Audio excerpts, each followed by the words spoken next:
Voilà, la Chine s'est beaucoup enrichie en l'espace de 40 ans, mais on va dire ça comme ça. Donc la corruption, c'est un phénomène qui a accompagné l'enrichissement des Chinois. Oui, mais certains disent que même C'est cellule dans la machine. Donc, certains disent, même voilà, les économistes c'est occidentaux, pas qui parce disent... qu'il y a la corruption qu'on doit s'arrêter de progresser. Donc l'important, c'est de continuer à mener la lutte contre la corruption. Oui, bien Vous êtes sûr, d'accord? oui, bien sûr, dans le cadre juridiquement Mm. établi, dans la transparence totale. Mm. Heureusement, dans mon livre, j'ai aussi parlé de WeChat, que Alain aussi est conscient. Le WeChat qui joue un rôle important. Chez nous, c'est pas la presse, c'est plutôt WeChat. C'est WeChat. Hein? Et puis, nous avons un système qui est un peu particulier par rapport à la France. Nous avons ce qu'on appelle la lettre du peuple. Vous avez une boîte aux lettres. Et le peuple a le droit de mettre une lettre. Et là, la commission disciplinaire reçoit la lettre et l'enquête démarre et les corrompus tombent comme les feuilles mortes. Alain Frachon, donc vous êtes d'accord avec cette explication de Supo? Voilà, en Chine, il y a le WeChat qui joue en quelque sorte le rôle du quatrième pouvoir. Moi, si vous voulez, moi je suis journaliste, donc je suis un méchant aussi, un vilain. Et donc je sais que des grands slogans que nous avons eus aussi en France, comme ça, des grands slogans qui font état d'un civisme magnifique, cachent des luttes politiques. Donc voilà, je ne veux pas tomber dans l'angélisme.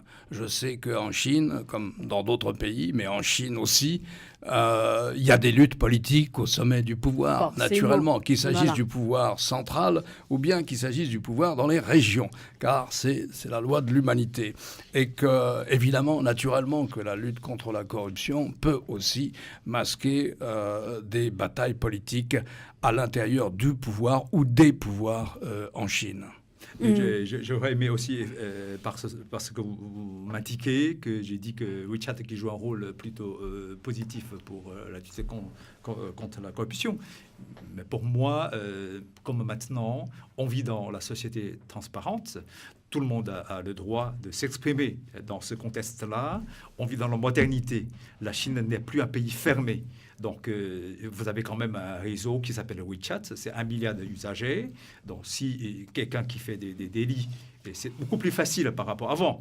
Donc, il sera dénoncé, il sera traduit à la justice. Dans ce contexte-là, je suis conscient que la Chine qui se dirige plutôt vers une bonne direction. Maintenant, on va évoquer le deuxième défi. Qu'est-ce que c'est, Supo? Mais le deuxième défi, c'est l'environnement. Mais vous savez, quand on voit le défi, mais vous savez pourquoi j'aurais aimé utiliser le défi? D'abord, c'est un constat, c'est pas moi qui dis ça. Il y avait l'enquête qui est menée par le fameux l'Institut d'enquête Pew, qui est très connu mondialement. C'est le peuple chinois qui a exprimé 3 préoccupations. Le premier, c'est la corruption. Deuxième, c'est la dégradation de l'environnement. Troisième, c'est des cas de revenus. Donc, la dégradation de l'environnement, c'est un constat. Quand vous descendez dans l'aéroport de Pékin ou de Shanghai, vous avez un contraste frappant, surtout quand vous venez de l'Europe. Je ne dis pas que l'Europe qui est merveilleuse. En France aussi, vous avez des pollutions. Mais la pollution en Chine telle que les gens ne peuvent pas supporter. Il y a la pollution environnementale et aussi la pollution alimentaire. Oui, voilà. En gros, même l'eau, la terre, tout ça. Oui. Mais vous savez, c'est un constat. C'est pas une critique. C'est un constat parce qu'on a développé trop vite. On ne peut pas faire attention. Quand j'étais gamin, le bonheur, c'était dans l'usine. On ne devait pas être au champ. Parce que j'étais à l'époque adolescent, précisément, nous appelions de travailler dans les champs pour se faire éduquer. Par les paysans. Vous avez aussi vécu cette période-là, si vous étiez en Chine. Là. Tous les diplômés, les lycéens doivent être... Tout à fait. Mais on préfère en l'usine. Parce que l'usine, vous avez tout. Donc, le cheminée, qui est symbole de modernité. Donc, quand Deng Xiaoping a lancé la réforme il y a 40 ans, on se dépêche pour faire l'usine. Beaucoup de l'usine. Donc, on a pollué l'air, la terre, l'eau. Et maintenant, il ne faut pas voir les choses seulement le défi. Moi, je pense qu'on va de l'autre côté, comme la lutte contre la corruption. Voilà. Il faut voir plutôt la volonté déterminante de l'autorité. Mais pour l'environnement, vous savez, l'État fait beaucoup d'efforts maintenant. Je sais, oui. Et la Chine, du coup, est devenue un champion. de cette transition énergétique. Et donc, moi, je pense que d'un côté, ce serait vrai. Beaucoup de problèmes. On souffre. Dans la presse, dans le WeChat, c'est vraiment ça. On en parle. Oui. Mais de l'autre côté, ça ouvre un nouveau chapitre. C'est aussi une opportunité. Bien sûr, c'est un défi. C'est une crise et en même temps une opportunité. Oui, ça peut engendrer beaucoup d'emplois. Voilà, par exemple, voiture électrique, les Chinois sont les premiers. Parce que l'État donne beaucoup de subventions, parce que nous sommes condamnés de vivre mieux. On ne peut pas vivre dans la pollution. Donc, c'est une envie du peuple. C'est aussi un marché. Comme c'est un pays qui est immense, c'est 1,3 milliard, donc les fabricants d'automobiles se lancent dans la... Et du coup, les Chinois sont pionniers pour les voitures électroniques et aussi les panneaux, les photos Panasonic, tout ça, on est très bien, les éoliens, tout ça. Donc moi, je vois les choses plutôt du côté du défi, aussi du côté de plutôt la solution proposée par le peuple chinois. Alain Frachon, que pensez-vous du problème de la pollution en Chine, en tant que journaliste? Non, moi, j'acquiesce totalement à ce qu'a dit Soubo. C'est passionnant. La Chine, de ce point de vue-là, est un théâtre d'expérimentation assez extraordinaire. Mais ce qu'il a dit aussi est très intéressant, parce que nous avons une vision angélique de ce qu'était que la vie à la campagne. Et les Chinois, et ils ont 1000 fois raison. Ils n'ont pas la nostalgie de la campagne. Ils ont la nostalgie du village, un petit peu, des relations familiales et tout. Mais fondamentalement, c'était plus dur de vivre à la campagne. On était loin du médecin, on était loin des médicaments, on était à la merci des bandits, on était à la merci des petits chefs, on était seul, etc. Et en plus, dans des conditions, comme la Chine est très largement un désert, froid ou chaud, mais dans des conditions climatiques infernales. Et quand il dit « la cheminée a été la voie du progrès », moi je suis très sensible à ça aussi. Alors c'est vrai que le développement économique chinois a massacré l'environnement. Il suffit de prendre le train.